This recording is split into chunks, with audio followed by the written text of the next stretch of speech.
I was just thinking about what I said in a similar panel here last year, and I was extremely actually critical of my own newspaper at the time, if you recall, because I said the Globe's percentage of people of color in the newsroom had dropped dramatically in the previous 10 years.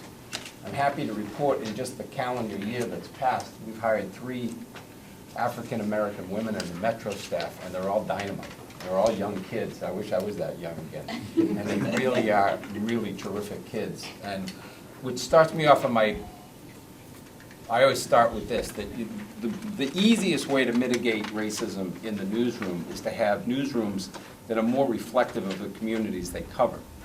I think the Globe is probably better than most in a lot of respects in that case, and yet I would say we are not as diverse as we were 10 and 15 years ago. Part of that function being we had a much larger staff. We've gone through a reduction of staff in the last 10 years, and there's just not that many entry-level jobs there. So, and the crossover from other media into the Globe, that's also slowed down dramatically. That said, the other thing, when we talk about mitigating racism in news coverage, I'm constantly, and now that I'm a columnist and I get to choose what I do, I constantly hear from folks when I write about particularly crime in communities of color. Every once in a while I'll get a response from somebody, you're focusing on this is the negative, you're reinforcing negative perceptions about our community, and you're not writing about anything else. I personally take exception to that because I do write about kids from those communities in different situations doing good things. But I also have a pet peeve about this. I've watched, I would compare it to that old line that if a frog jumps into a boiling pot of water, it will jump out. But if you put a frog in a timid piece of water and gradually turn it up, it'll stay in there until it dies. I have watched in my career where the coverage of violence, particularly in communities of color, has actually diminished, and diminished largely. When I started at the Globe, and even before that at the Herald in the 80s, I went to the Globe in 1985, if somebody anywhere in the city of Boston was murdered, we went to the door, we knocked on the door. Now, in fact, I saw it, if you go to the Globe today, there's a brief, and it's about a homicide, a kid that was, somebody arrested for the homicide of a young man named Mariano Malave, who I wrote about a couple weeks ago, because Mariano was one of these kids that just couldn't stay out of trouble. He wasn't a bad kid, but he just liked to smoke weed, and he kept violating his probation, his probation over and over again. And about 2 weeks ago, I bumped into his probation officer, Trina Higgins, who works at the Dorchester Court, and I could just tell looking at her, she was really upset. And she wanted me to write about Mariano because he had turned his life around. And he had got off, wasn't smoking anymore, was passing all his mandated drug tests, got a job at Home Depot. As he said, it was the first time he saw his mother smile for years, and he really was on the right path. And then a few weeks ago, somebody knocked on his door, shot him in the head. He felt, was dead in the doorway. And just today, if you go to the Globe and the Herald, you will see the arrest in Mariano's murder. And it's about this big. It's what we call a brief. I don't consider that acceptable. I actually find that, if not racist, there are value judgments made when we don't go and knock on the door and try to find out who these people are. Because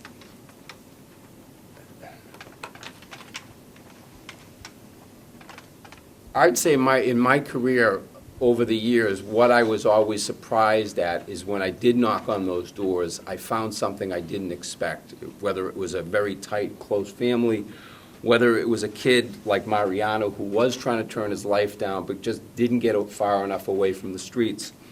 But the alternative, it's funny because I've had this discussion over the years. I remember going out to UMass Amherst when I was a young reporter, and a woman got up in the back of the audience and said something. I know who you are. You always write about, and this is when I was covering cops and robbers exclusively, all you do is write about black kids getting shot. And or something to that effect, she said. And I really get my back up, and I said, you know what? I wish I could bring you into my office and show you what I keep at the bottom of my right-hand drawer. They're letters from mothers who thank me for writing about the kid, not in how he died, but how he lived. Because so many of these kids are good kids. And I think that the idea that if you don't focus on what's going on in communities of color, it's got to be the whole spectrum. It can't be just crime. It can't be just presenting that. But the idea that we don't go, and it's not just the Globe, it's not just the Herald, it's the TV stations. People aren't going there and finding out, even bothering to. Now, you might find out when the kid was arrested 45 times. This was almost a fait accompli. You live in that life. But my experience has always been just the opposite, that most of the kids that we're talking about were not in the life that deeply, that there were circumstances beyond that, and the idea that we don't go there because it might be perceived as racist, I find racist. I consider it, we are making value judgments. If a kid gets killed in Brookline, we're going to go knock on that door.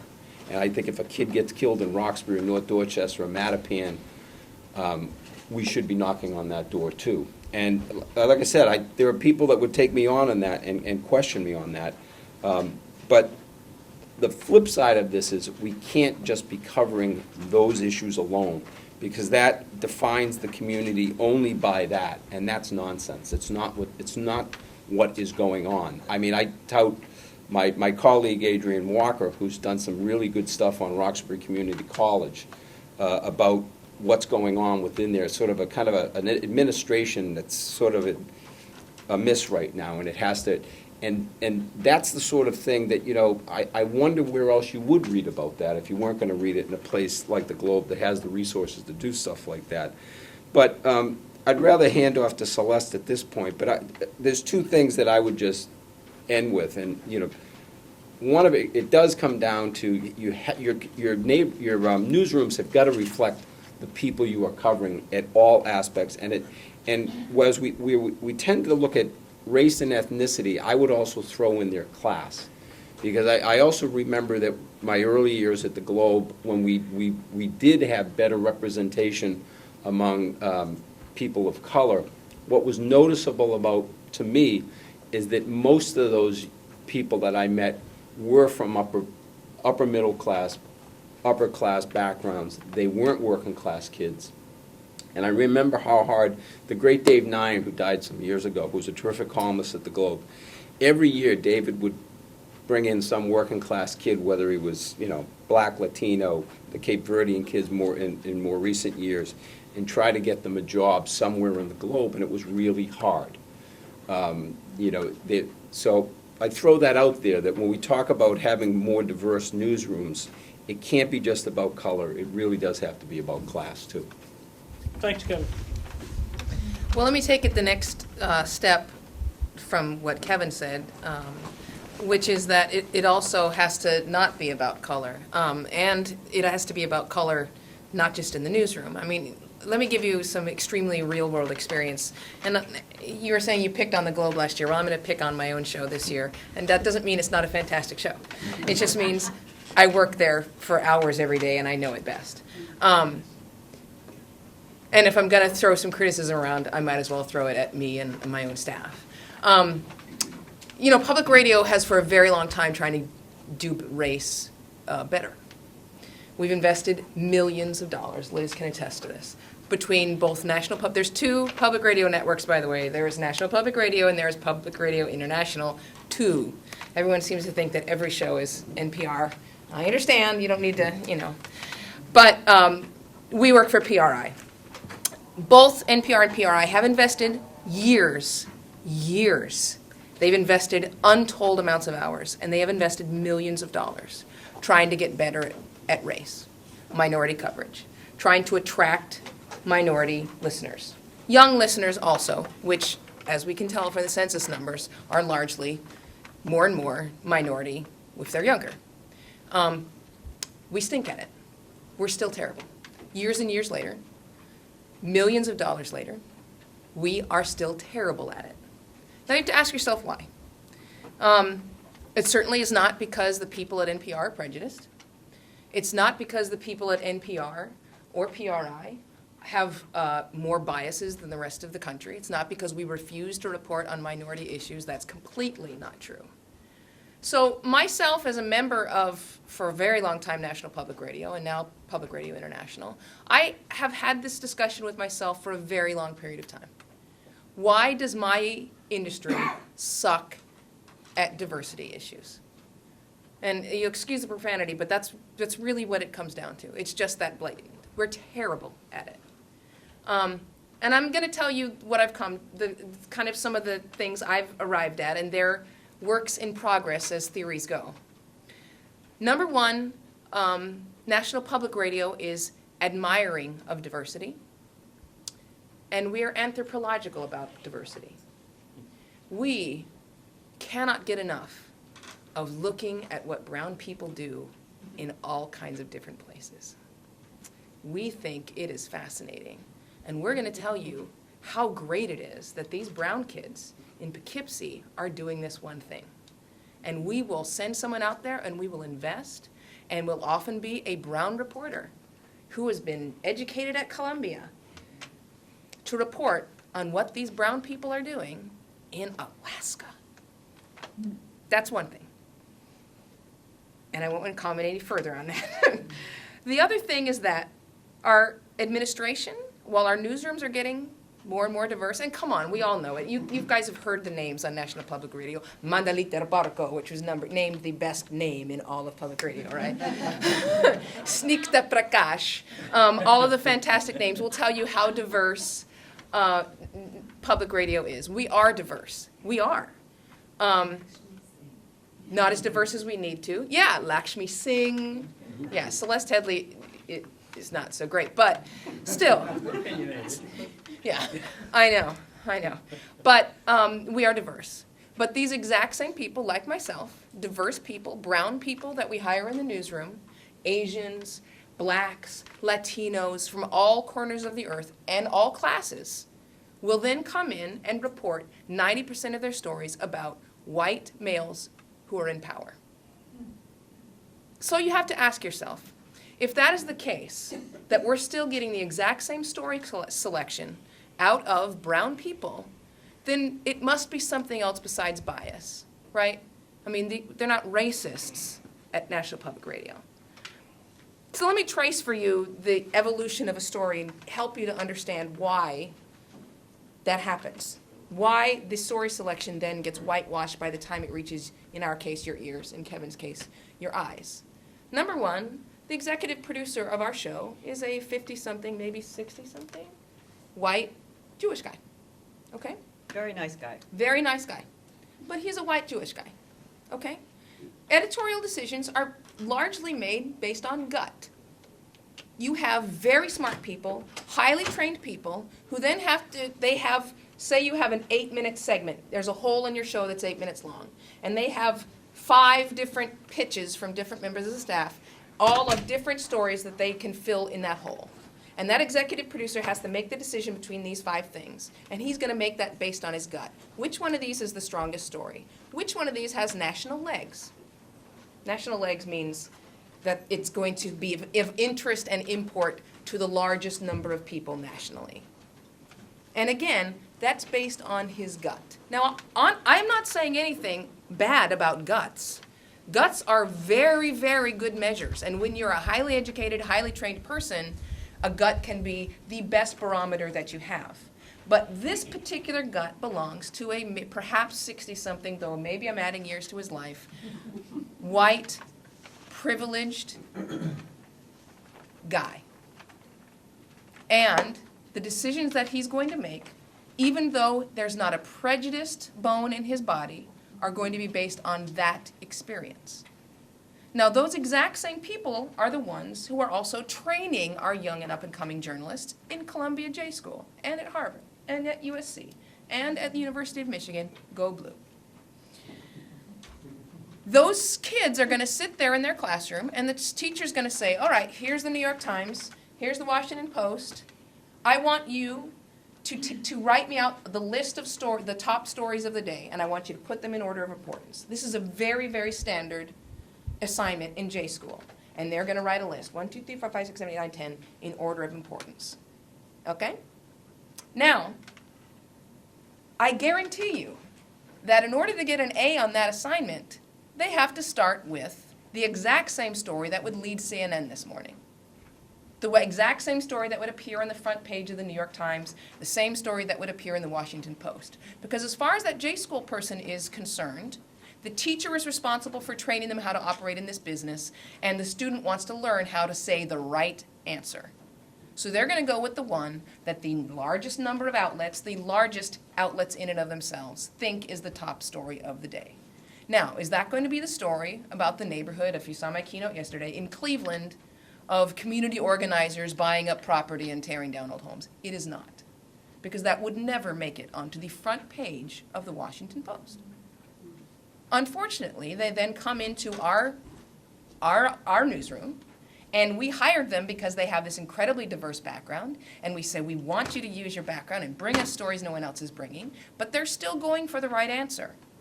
Because A, that's what they've been trained to do, and B, the person who is making the decisions is the same person who is teaching them, for the most part, in Columbia J School, that this is the right answer. So, honestly, yes, it's incredibly important to bring in people with all kinds of backgrounds, but it doesn't make a damn bit of difference if you are not honoring their experience when you decide what's the top story of the day. And if every single news outlet has the same story on the front page, you know it's not working. Being on the front page of the New York Times does not mean that something is the most important story of the day. And that's nothing against the New York Times. They're our partner. God bless them. But that doesn't mean it's the most important story of the day. And it also doesn't mean that every single news outlet has to cover it. We have to come to terms with the fact that most people are not getting their news from one news source. They're following links in their Facebook feed. They're following links on Twitter. They're paging through different sources, MSNBC, whatever it might be, and they're getting it from all different places. Do they need 45 versions of the exact same story that are based on the exact same facts coming from AP? No, they do not. So as a news source, sometimes you have to choose the braver source and the braver choice and say, I'm trained, I'm an interesting person, I'm curious, and I have good experience. This story sounds really important to me. It doesn't appear in any other news source, and this is the one we're going to lead with. But that's when the executive producer will come in and go, you can't lead with that. This is a national news story. We have to keep up our reputation. We are a leading news program. There is no way. Killed. I don't have the answer or the solution to this problem. And it certainly has nothing to do with our executive producer, who is a smart, nice guy. It's not his fault. It's the way that we are training our journalists. It's the way that we're choosing the stories that run. And it's the fact that we're still operating under this model that there's one or two news sources for every person, and therefore you have to cover certain stories, because otherwise people won't get it somewhere else. They will. We don't all have to cover. You don't have to get through those top 10 lists of the stories today in order to make sure that you are a reputable and credible news station. You don't. So how you fix that, I don't know. Start a letter writing campaign. But that, to me, right there, is the problem. I'm depressed. Two great, interesting perspectives. Lizzie, you're up. Well, in my 30-plus year history in the media, I can tell you that when I've walked into just about every room, I've always been the one of, the only, the first. And there's a lot of pressure with that, especially when I started out being on air, and then I decided to put myself behind the scenes because, frankly, that's where the power is, and that's where the decisions get made. In December, when I finally left Channel 5, everyone thought I was crazy. Why am I giving up a 401k and former stock options and pension and all this stuff? Vice president of, arguably one of the best stations in the country. Why am I doing this? And it's because of the tremendous opportunity the world is. How many people have watched World? Great, yay, thank you. It's, for your information, it's 473 on Comcast and 209 on Fios. It is a unique channel. It's a channel that is devoted to, by about what I call communities of difference. So it's, ethnic, religious, gender, you name it. Those are the kinds of issues we like to concentrate on. We're very lucky in that we have the best in, arguably the best in public broadcasting nonfiction programming. So we have Unova, we have American Experience, we have Frontline, we have Tavis Smiley, we have NewsHour, et cetera, et cetera. But when they brought me on in December, and that's December of 2011, my mission was to create unique programming for the channel to set us apart from every other channel doing nonfiction programming. And to me, it didn't mean, weird people going out and doing weird things with animals and antiques and things like that. I mean, arts and entertainment, I used to produce for them. Arts and Entertainment Network, great. What are they doing in the way of arts and entertainment? So in sitting with the staff, which my immediate staff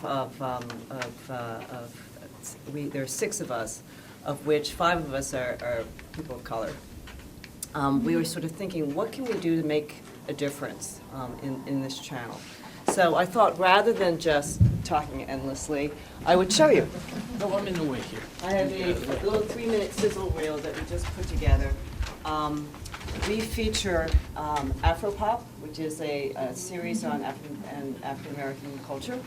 We also feature, you'll see in here, Pacific Heartbeat, which is Pacific Island Life. I mean, how many people have seen a documentary on Pacific Island Life? Well, we have a series. We also have Global Voices, which is international, because that's the other mandate, is we wanted to bring voices from all around the world, because so often national news, this much for international news, whereas obviously so much is happening.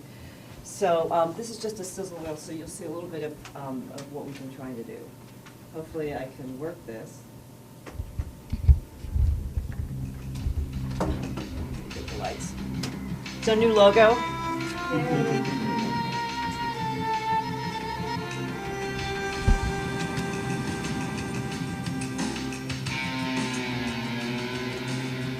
FBI claims the girls wanted to become suicide bombers.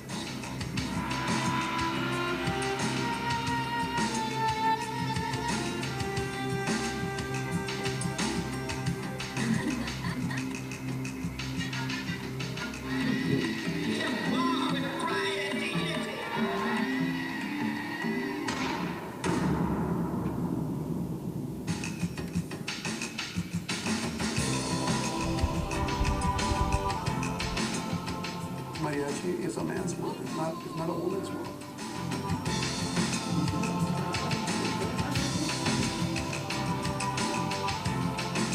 This is our biggest opportunity to change Liberia. Nobody was willing to quit telling the truth. From the film The Iron Ladies of Liberia.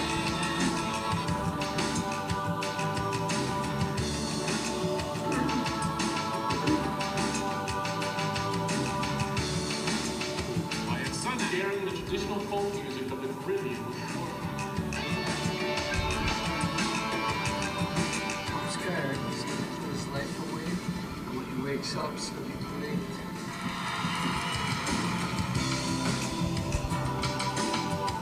I think we can all relate to each other regardless of how different our cultural background are.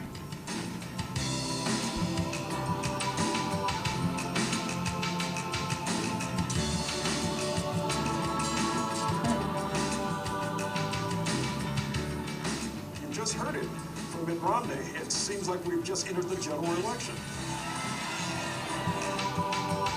In the world of running, there's no way you can compare unless you race the same day, same course, step on the same line, and let's go.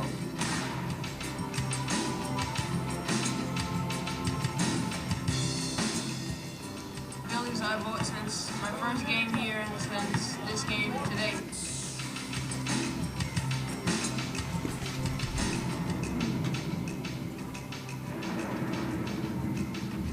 So these are all the Icon series that we air also from PBS.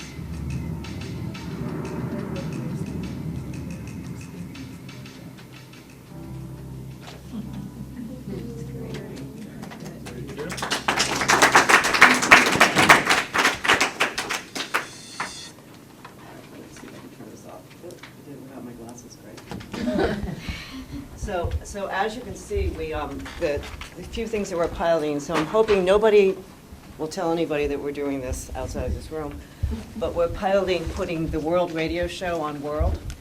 So hopefully starting in the summer, if my partners at the BBC and PRI are in agreement, we will have Monday through Friday at 6 o'clock, international news, done of course from an American perspective, but international news for an hour, which is not anywhere, anyplace.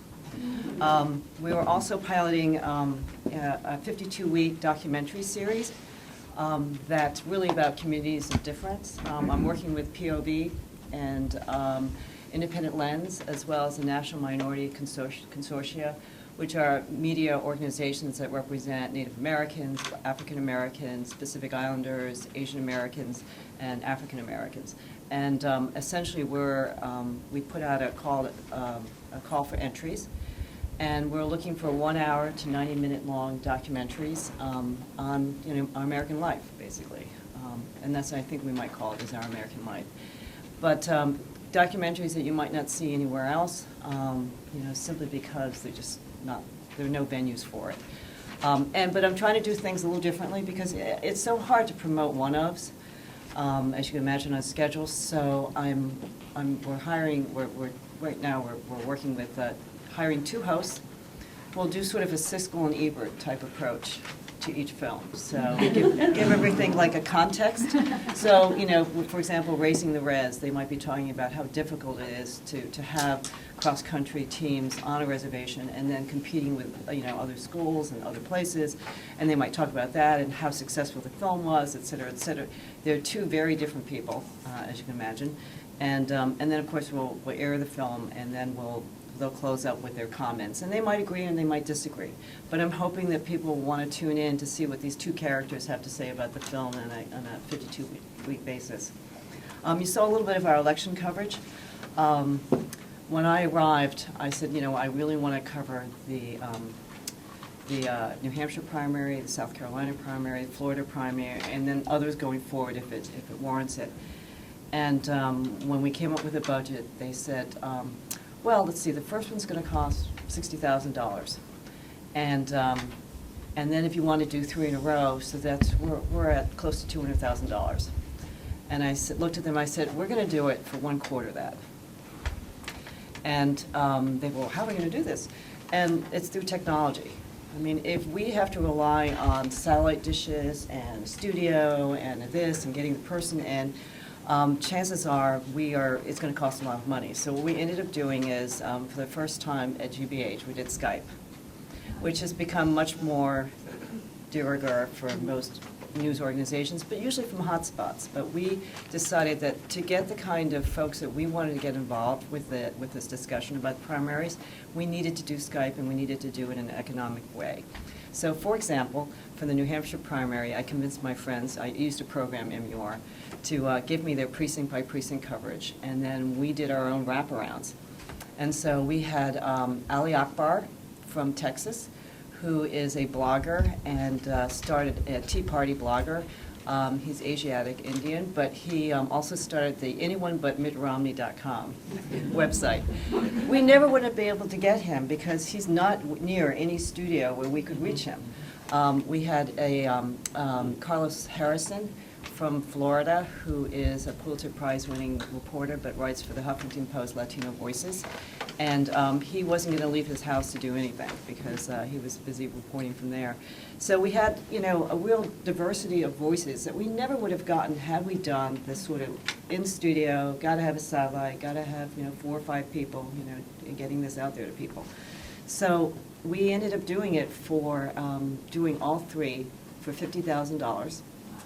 And got a diversity of voices that made, CPB and PBS be thrilled with what we were doing. So, in a way, we sort of turned a negative opportunity into a positive opportunity. But it's, I have to say, it is an uphill battle because, I am on a hard road to sustainability. I mean, obviously, all this costs money, in terms of operations and in terms of all the above. And I've just done my first in a series of, a big gift foundation and corporate, sponsorship, looking for it. And, there isn't a lot of explaining because people get it, but their question is, on the metrics, are people going to watch this? Is this going to be something that, a corporation will want to have, get behind? So I'm hoping the answer to that is yes, but it's been a great ride thus far, and I look forward to doing more in different programming. How many of you have watched the World Channel before? How many of you would watch it now that you saw the... Yay! Yay! By the way, Thank you. Celeste, I think we got a solution to your problem. We're just going to expand Liz's world and make her in charge of your show as well. There you go. And you'll be in good shape. I'll get the audience sort of going with questions by asking the audience a question, which is, I'm just curious, along the lines of various things that we've heard here, how many people were on the edge of their chairs all week, this week, trying to figure out how much money Facebook was going to make in its IPO? That's what I thought. Okay, so, I mean, this ties in with this notion of who's calling the shots and who's judging the news. It's not us, I don't think. I guess I'll ask one question to get it going, as people can think of their own, which it comes off of something that both Kevin and Celeste were talking about, and it made me think about the Maynard Institute and the notion of the fault lines of news, that we're much more complex as individuals and as people than just our race and our ethnicity. It's an important component of us, but we are people, we're shaped by our geography, by our gender and sexual preference, by our race and ethnicity, by our class, by our generation. And I wonder why, in your view, let me reframe it. Can we send reporters out? Is there a way, I guess, to think about working with reporters to look from a broader perspective, which is what Robert Maynard wanted when he talked about this idea of fault lines? Not you're at fault, but fault lines like earthquake faults. He was from California, right?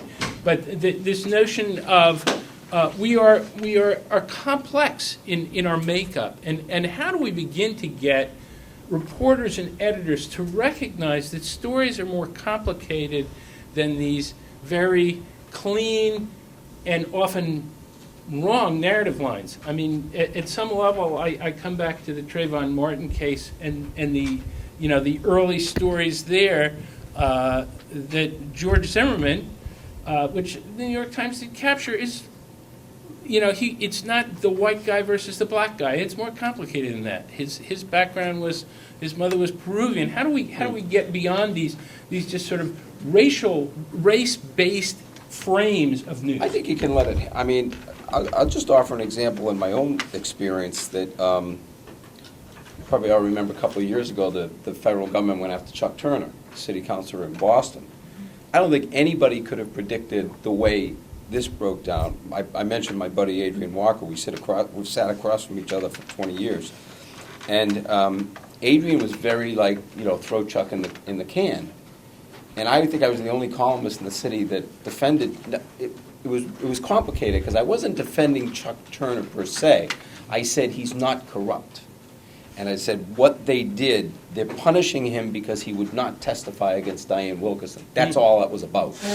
And I also, my perspective was it did have to do with race, because I said, the feds go out there, they spend 2 years, and the only guy they come up with is the black city councilor from Roxbury.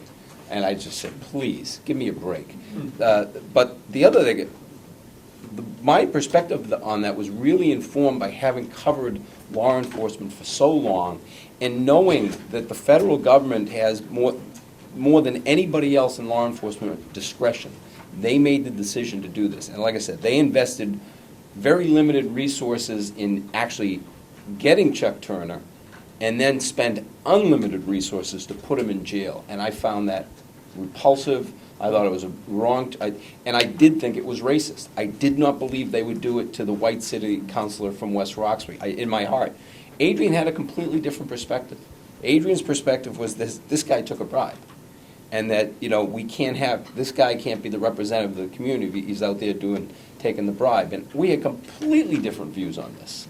And so who would have predicted that? I wouldn't have. And like I said, whereas I believe there was race was an element in this story, the way I approached it was basic fairness.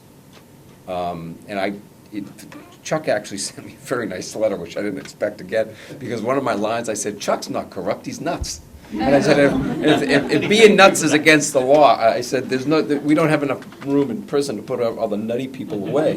But that's just an example of that. And I could throw out 4 more that are completely different, whereas Adrian would take a perspective that, whoa, boy, he's the black guy. How come he thinks like that? And that's the beauty of it. I mean, I think you got to trust.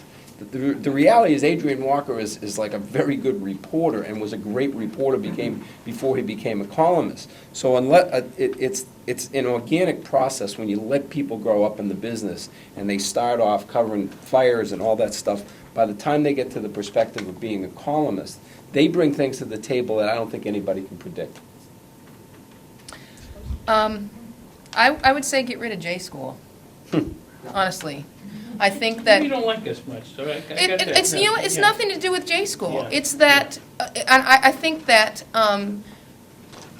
training a reporter how to do a job is a really important thing. Focusing a degree on it, I don't think so. I think to get rid of all of these things is to go back to beats. Just the same with cops. Like a cop on a beat knows that neighborhood better than anybody else in the world. He knows the people. He knows when something's not right because he's been there. He knows it. You don't have to lecture that cop, him or her, about racism. He knows that people, that neighborhood, that's his beat. And it's the same thing in news. Give them a beat. Give them an expertise.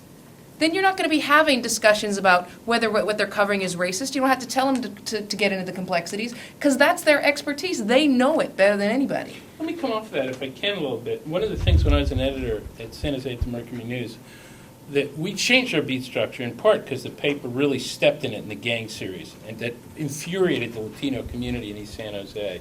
And it changed the beat structure, and by changing the beat structure, it significantly changed the way news was covered. Yeah. In terms of what you're saying. So do you guys, any of you, see a need? Obviously, Liz, your shows are entirely new beat. Right. It's a whole new beat. It's the world, and it's a different look at it. And so some of it, I think, is not just blaming the executive producer, but isn't it also an issue of changing the way the mechanism is set up and the news is covered? Absolutely. I mean, if you're going to blame, spread it around. I think Just that... have to deflect a little bit away from that. But, sorry. No, Look, that's J right. School is an Yeah. important thing, and it's important to train reporters. But what we end up with is general assignment reporters. Who needs a general assignment reporter? Nobody needs a general assignment reporter. You know how I got, let me just say very quickly, I don't mean to interrupt you, how I got into news? Because as you pointed out, I'm an opera singer. News is still my day job at this point. I got into news because they had nobody at Arizona Public Radio who was trained to cover culture, arts and culture. No one. And when I say that, I mean that they had their general assignment reporters doing cultural interviews, doing interviews with people like Joan Sutherland, and blowing it. I mean, just spectacularly stinking up the place. And they had some very important news coverage coming up in terms of the arts, and they needed somebody who knew how to pronounce all these names, who wasn't going to ask any of these famous opera stars if they were nervous, and could understand. For example, yesterday on the show, I had this argument yesterday. Dietrich Fischer-Dieskau died yesterday. That is huge. That is enormous. They didn't put it in headlines. They thought I was kidding. They kept making jokes. Yesterday, and when she says that the hosts have no power, here's a classic case in point. I said, I am not kidding, put his death in the news. They never did. They did not do it. They don't know what the frick they're talking about. Because his name was not familiar to them, they said, well, this isn't news. I'll tell you right now, it is news. It is news. You have to have, not only do you have to train people in a beat and let them be experts, but then you have to trust their expertise. That's why you do that. You say, I don't have to know everything about every subject about science and environment and politics and everything else, because I'm going to have you expertise. You train yourself in that, and then I'm going to trust what you're telling me. And if you don't, fire that person because it's not worth having them on your staff. If you don't trust their judgment, get rid of them entirely. I mean, that's what I say when I mean we don't need J-School, because general assignment is a waste of time. I mean, at the end of the day, it's who do you have on your staff, and how have you grown those people? I mean, when managers used to come to me and say, well, here are the 3 top people on the job, and I'd look at them and I'd say, how come you don't have a single person of color? I mean, what's going on here? Well, we couldn't find it, we put it on the website, we we went to this one, we called that one, you know, and I said, well, you know what, if you don't have at least 1 or 2 in your top 5, you have not looked hard enough. And you're lazy. So you come back to me tomorrow, and I want to see, you know, a really good qualified person. At the end of the day, the message I sent out to everybody is, we hired the most qualified person, because I didn't want anyone to think that we hired someone because they were Asian American or they were African American or anything else. But at the end of the day, if we're not even choosing from a diverse group, then there's just no chance for any of these people to get in. And in 10, 15, 20 years ago, so many organizations, you know, all of our organizations had internships, paid internships for people who wouldn't be able to do it otherwise. Because most everybody who can make it to college and they come from disadvantaged backgrounds, they can't take a whole summer off and go intern for free. It's just not happening. So we realized that we weren't getting, you know, the diversity that we're looking for. So we started a paid internship. We had 5 interns in the news department every summer, and they were paid, and they were trained, and the great thing was, you know, this is a Channel 5, Rondell Richardson came up through that program, and many other reporters came up through that program. Unfortunately, that program no longer exists. As well as many other media organizations, they just aren't out there. So what does that mean? That means we're not getting those 5, you know, those at least 5 students every year that could possibly come back and work in a news organization. And that makes it really hard, because that's what you were talking about in terms of socioeconomic. I mean, the disadvantaged part is just as important to a large degree in terms of diversity. That, yes, we have the haves and the have-nots, and guess what? The have-nots are not working on our staff. And so I was at an Aspen Institute. We're doing a series of shows with the Aspen Institute on social justice. And they talked for an hour. They were doing something on the budget, and they had, you know, policy wonks. They had, you know, all sorts of folks on the and for the first 25 minutes, they talked about the most important economic issue facing us right today was the debt. And all of us who've been in the business for, you know, 30 plus years, I mean, I've heard that the debt is a problem, you know, with, you know, Jimmy Carter, with Gerald Ford, with, I mean, at various levels. And finally, this woman from The Nation, the editor of Woman from The Nation, said, with all due respects to my peers, it's not the debt, it's jobs.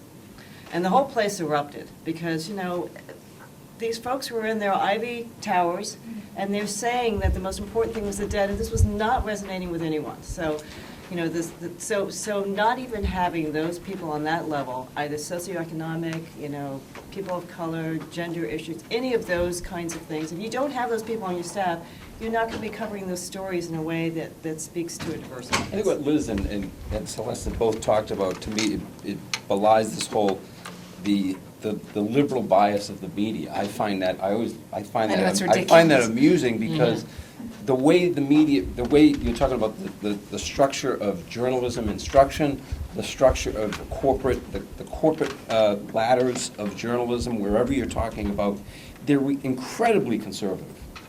And I mean, I would put it this way, you know, whether it's the Globe or any news organization, a 25-year-old kid walks in for a job interview and he's got dreadlocks. What do you think? What do you think the person who's making that decision thinks? No. I mean, maybe I'm wrong. Maybe I'm being unfair here, but I don't think, and like I said, that might not even be an issue of race. It's an issue of conservatism, buttoned down. It's incredible to me. I remember when I went to the Globe, one of the first words I uttered there began with an F, and everybody looked at me like what did he say? And now it's really, you can walk across the newsroom and you really won't hear much. It is a very buttoned down, very conservative with a small c industry, and so the paradigms we're talking about, the paradigms of power, everything we're talking about in making an impact. I mean, listening to Celeste, I kind of agree with everything she said about that. Until that stuff changes, whether it's the way journalists are taught, but more the people who have the power, the way they perceive what they're supposed to put out there. And like I said, if you're a 55-year-old white guy in charge of a newsroom, when that kid with the dreadlocks come in, you should say, lucky us. This kid's young, he's aggressive, he's vibrant, get him out there. Let me just say something. Last one, because I want to give the audience a Yes, chance, but go ahead. very quickly, Yeah. in support of J schools, often... You know what, you don't have to. I have to agree with what you said. It's not that. It's that often the response when people hear things like this about the news media is, we need more bloggers, citizen journalists, take it away from power. And let me just say right now, that is the wrong thing to do. You need trained journalists. You need somebody who is being edited. You need somebody who is being fact-checked. We do not need Wikipedia writing our history. I just want to say that here and now. And I love blogs. I read a lot of them every single day, all the time, but I never mistake them when they are not vetted, when they are not edited. I never mistake them for news. Okay. Okay, your turn. Over here, sir. Yeah, I was just wondering, you know, the whole struggle around sort of representation of different groups in different industries. In my experience, there's no industry where we're able to do that pretty well right now. And everybody's saying there are not enough people of color anywhere other than being incarcerated, frankly. You know, that's the one industry where you can get in pretty quick. Is that? So I guess I'm thinking about sort of the pipeline issues. So like, I have a child, and my sense is that long before he goes to college, if he wanted to be you when he grew up, how do I make sure he's prepared? Like, I'm way before J school, because the schools aren't preparing kids to write well, to think well. And so I'm just wondering if in your work, We can solve the whole problem of education? No. Nobody has figured that out, including the educators. So I'm not asking you to do it. But I'm just thinking, in your work as far as sort of outreach, like before college, are you engaging young people and saying, if you want to do what we're doing, this is what you need to do? Or this is how we can, do you know what I mean? Like, this is what you really need to know. No, absolutely. I mean, Do you and know? I do a ton of training programs. And I used to. There was a program at NPR that was specifically designed for this. It was called Okay. Next Generation. Yeah, And you yeah. can look up nextgeneration.org, because actually we call it the Great Culling at NPR. That's when they discovered they had a multi-million-dollar deficit, and they just started slashing programs. They cut the Next Generation program, which was the biggest disaster ever, the worst thing they could possibly have done. And I am proud to say that they have now hired back Doug Mitchell, and he has restarted the Next Generation program at National Public Radio. So I encourage all of you to go there. And the reason I say that is because when there's something good that's working, you should support it. Believe me, everyone up here gets lots of your complaints, and they're fine. But when something is good, that you need to make that heard. I do training programs all the time. Prior to college, I do not.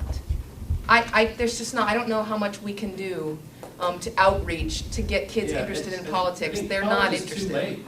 It's a society, we have to stop waiting for college. It's too late.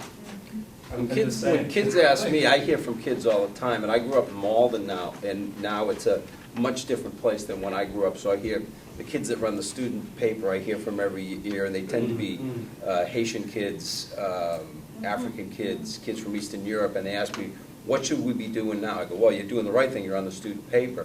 But I said, the other thing you should be doing is languages. That's my biggest regret, because I try to go into different communities, but sometimes the language barrier can really be a problem. And that to me is, you can never go wrong with knowing a few languages. It would help you in any discipline, but I think particularly in journalism, and particularly when you see the statistics about what the communities that are going to have to be covered in the next 20 years, you better be able to speak 3 or 4 languages. You're not going to be able to do your job. It's true. I heard a story this week about Raytheon going into high schools now because to start to train and call and encourage and give money to those kinds of kids who have that, because otherwise, the international students, the application to colleges, American colleges, were up 30% year to year, 29% year prior to that, 25% year prior to that. So so American kids, that's what you're competing against. is, highly educated international students, and who learn what they learn, work for a few years, and go home. So then where are you? So Raytheon sort of realized that, and I was thinking that journalists should do that as well. Flip side, encourage kids to get experiential, talk to the school where they actually trail somebody. I think you're next over here on the left, then there, and then there. Oh, you've had a hand up for a while. I'll go this way then, if you don't mind. Go Kind ahead. of to piggyback off this Yeah. comment of trying to find ways to get kids involved.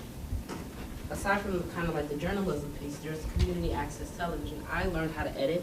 I learned how to do documentaries. They have classes that teach you how to do these things from people in your community, from colleges.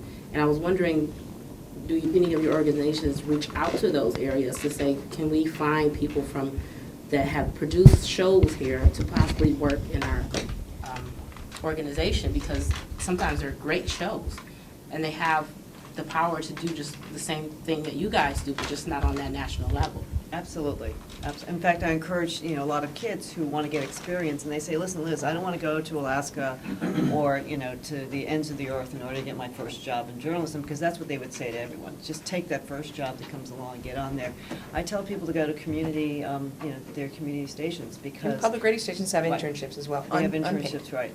But they're responsible. They have to allow you to use their studios and their equipment, and so that's where you can start to hone your craft, tell some stories.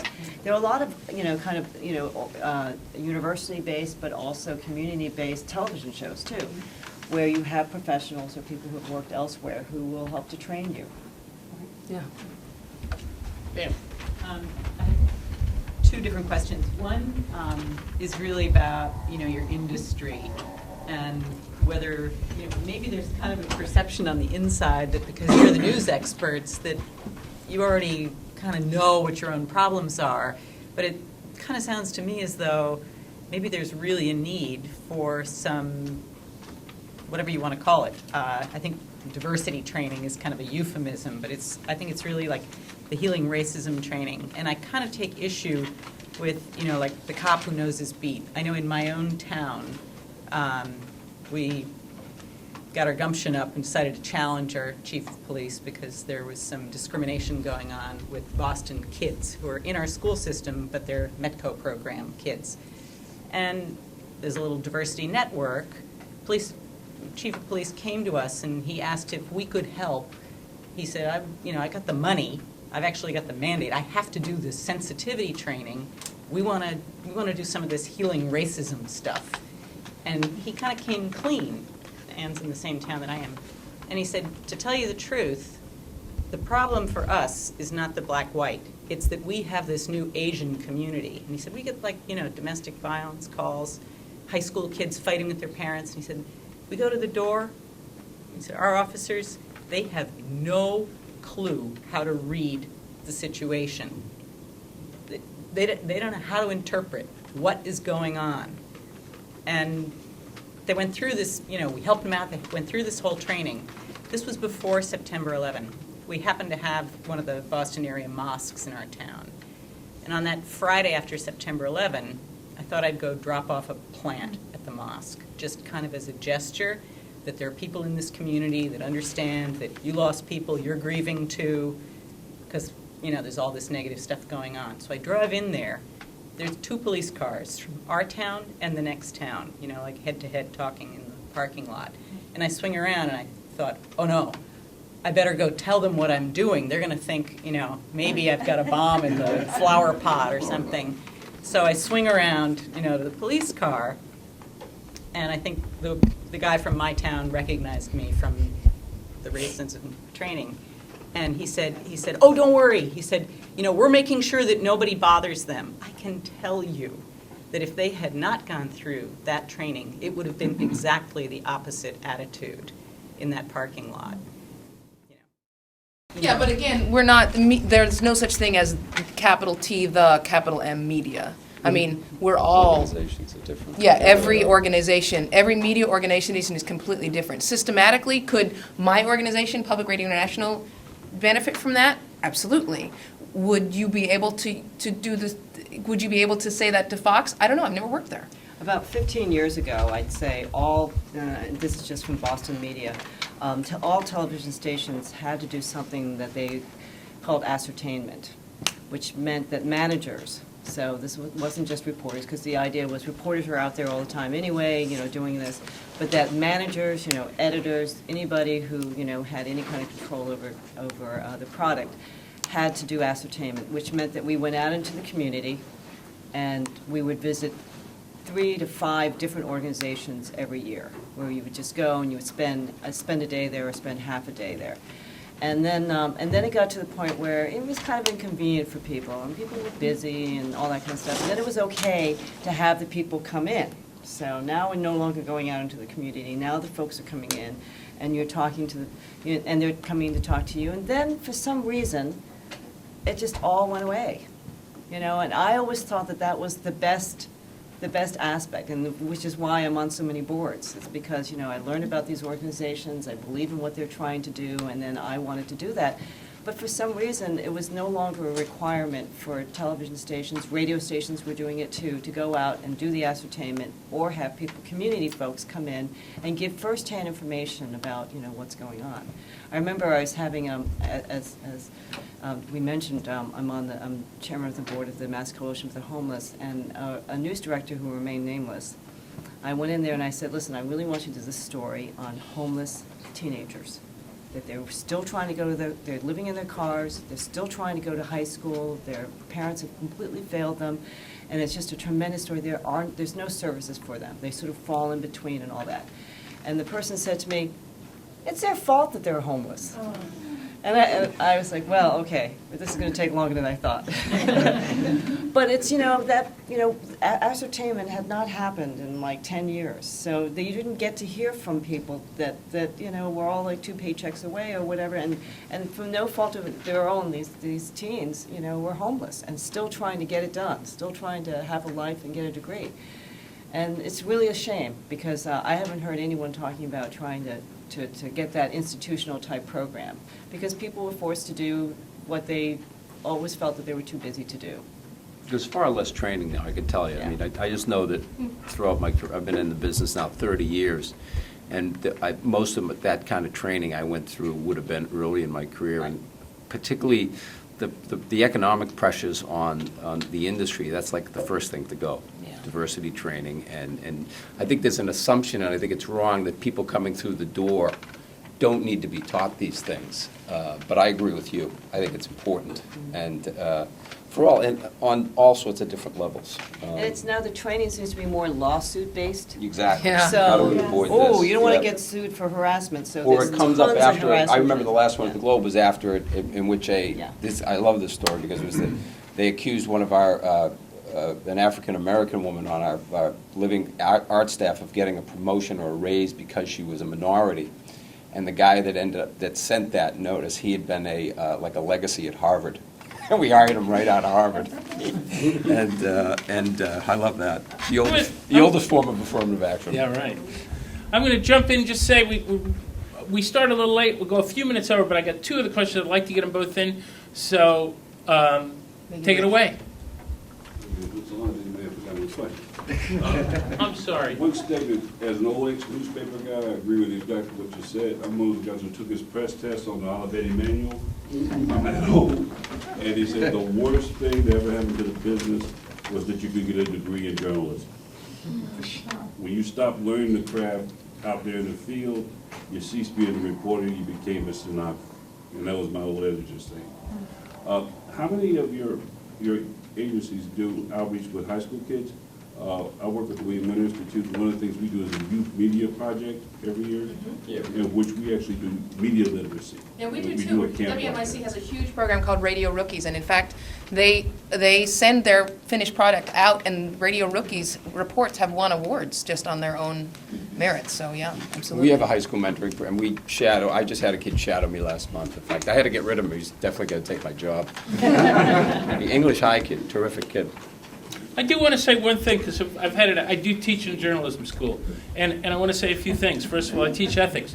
I devote probably about a third of my class to diversity, and to exactly the kind of thing that we're talking about here that's really important for those kids, those young adults, as they go into the workforce. And we do case studies and we do role plays, and they have to play different roles to try to put themselves in different people's shoes and think in different ways. I think that's an important part of journalism education. Yeah. And secondly, as this gentleman said, I agree with you on beats, by the way, and I think that the general assignment is, and actually curricula are changing there. The other thing is remembering and working with students that content and writing drive the news, not technology and the latest fad. So there are, there are a lot of negative things I could say about journalism schools and journalism programs, and they're well said. And I think a lot of them have to do with what you were talking about, which I absolutely agree is sort of elite schools, elite news organizations, and the way that they look at the world, and it ties in with your Harvard legacy there too, in terms of that. But I just had to get in there with that. You're up. Well, I was actually going to respond to the question here, and very quickly. I think one of the things, there's so much news, the 24/7 cycle, and I think one of the best things we can do for our kids, and I think you're all saying it in different ways, is to help them be discerning about what really is news, and what is a good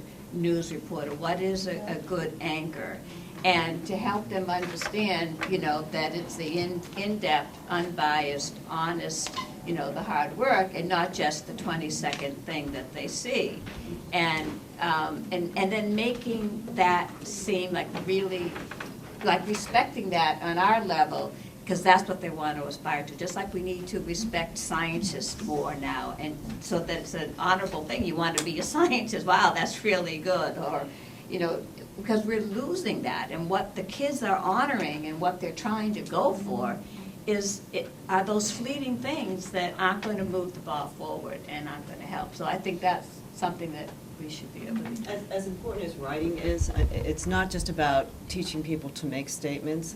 It's teaching them to ask questions. Ask questions. Because so many people don't understand that they especially the younger folks, they want to get their opinion out there. I think this stuff, and now I'm going to go find stuff that supports the stuff that I think, and I'm making statements, and I'm saying this, and I'm the first one to say this, when it should be ask questions. Is this really what? Question yourself, what you're thinking, even the kind of question that you're asking. Is that appropriate? I mean, you should be thinking of something else. If you're talking more than they're talking, there's something wrong. Read both answers. I want to thank you for being a great audience. I want to thank our wonderful panelists. Thank you so much.